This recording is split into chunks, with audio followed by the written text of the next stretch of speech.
Hello and welcome to another interesting episode of Construction Week's Expert Interviews. As part of this series, we sit down virtually with experts from the construction and real estate industry to discuss pertinent topics that are impacting the region. Today, I'm joined by Atif Rahman, Director and Partner at Danube Properties. Thank you so much for taking out the time to speak with us today, Atif. Thank you so much for having me on your show, Disha. It's always a pleasure.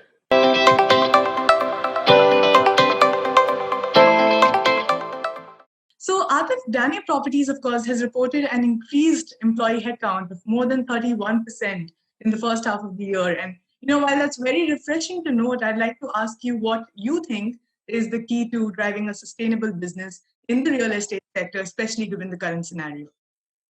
See, it's very simple, Disha. It's like I use this analogy. Like if I am sick, I will not want to lose my limbs or lose my body parts. I would want to keep them healthy, keep them strong.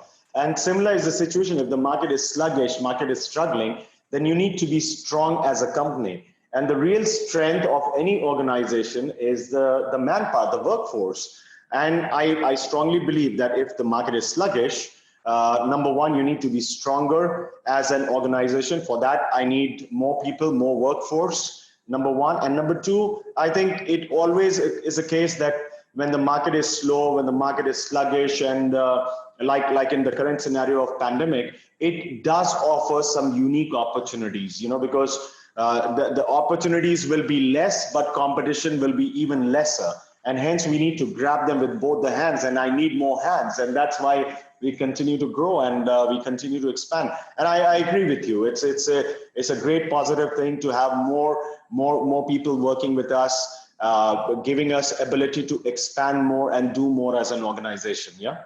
Right. That's very well said. And, of course, as we understand, Danube has always placed central focus on affordable housing.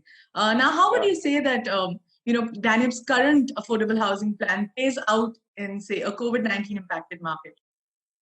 I mean, there's not much of change in terms of the real estate itself that we are developing, because there will be some seasonal temporary trends that will develop out of it. But when you talk about a larger impact on the real estate that we are developing, the assets that we are developing, I don't think that is going to see a phenomenal change. Yes, as I said, there will be some seasonal drift, some temporary drift that will be experienced, while people might find it more affordable to move into a villa in comparison to an apartment, or if someone was living in a studio apartment, will move into one-bedroom apartment. Very interestingly, let me share with you, like it was something unique that we experienced. You know that we completed resorts recently, and we started the handover of the property.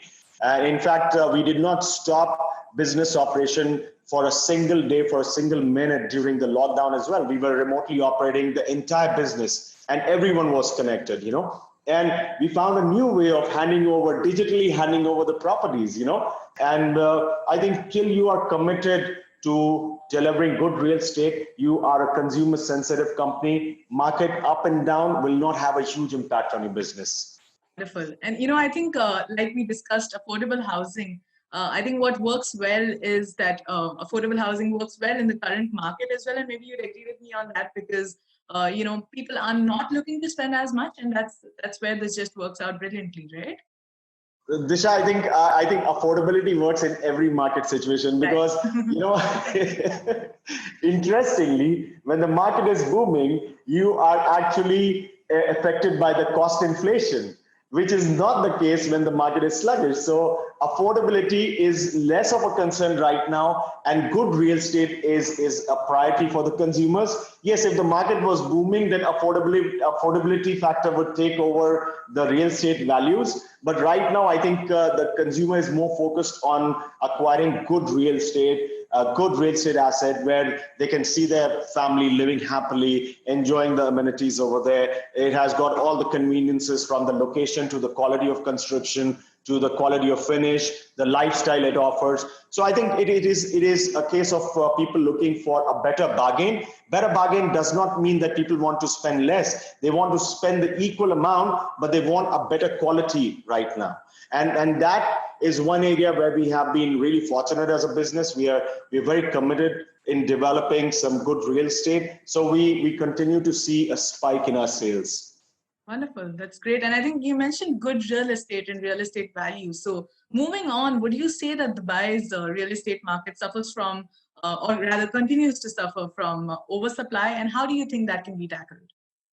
See, Disha, I've always said this, oversupply is one risk that will loom every year, every month across the world, because there is no one who can really come and give a prediction that this will be the demand and this is how much you should build, because it's not something you are manufacturing in a factory within a matter of 1, 2 or 3 days time. Real estate takes time to develop. The communities, the infrastructure, it takes time to construct, and there is no way you can establish the perfect equilibrium between demand and supply. So if you're building a good real estate, you don't have to worry about the oversupply. If you have invested as a consumer into a good real estate, you don't have to worry about the oversupply, because people will move. When there is oversupply, then people will move from average class property into the better property. And if you have a good property, there will never be oversupply of good property. That's very well said. Lastly, I'd like to ask you, what is Danube Properties' focus for the rest of the year? We are working on something very interesting towards the end of the year. We might be launching something very interesting for the market. And like I've said, if your product is good at the right price, there is a market regardless of the market situation. Right. So I mean, we have remained consolidated, we continue to grow, and we would want to add some more inventory to our portfolio by the year end. Right. It sounds like an exciting year for Danube. I wish you all the luck, Atif. Thank you very much for your insights. You made some very relevant points, and it was wonderful having you chat with us. Thank you very much for watching. That was all for this episode, but we will be back soon. Until then, like, share, comment, you know the drill. And subscribe. Don't forget to subscribe to Construction Week's YouTube channel for more such content. Until next time, goodbye.